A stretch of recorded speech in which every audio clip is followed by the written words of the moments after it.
మహమ్మద్ ప్రవక్త ప్రకారం లేదా ఇస్లాం ప్రకారము రాజ్యపరంగా రాజ్యాలని రెండు రకాలుగా విభజించడం జరిగింది.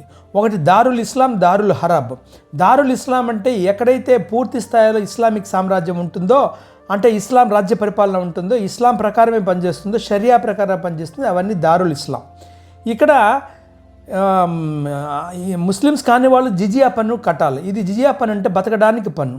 రెండోది దారుల్ హరాబ్, ఇక్కడ వార్ ఆఫ్ ఇస్లాం అన్నమాట. అంటే ఇక్కడ 18% కంటే ఎక్కువగా ముస్లిమ్స్ ఉన్నటువంటి వివిధ రకాలుగా వాళ్ళని సంతుష్టికరింప చేసే విధంగా, తర్వాత పోరాడే విధంగా యుద్ధాలు చేసి వాళ్ళ సంఖ్యను పెంచుకొని 40% దాటిన తర్వాత, 50% దాటిన తర్వాత దాన్ని దారుల్ ఇస్లాం చేయాలి.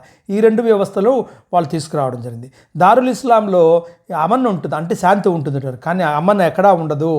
ఎప్పుడైతే వాళ్ళ రాజ్యం ఏర్పడుతుందో అక్కడ సున్నీ షియా గొడవలు, ఇతర తెగల గొడవలు ఉంటాయి.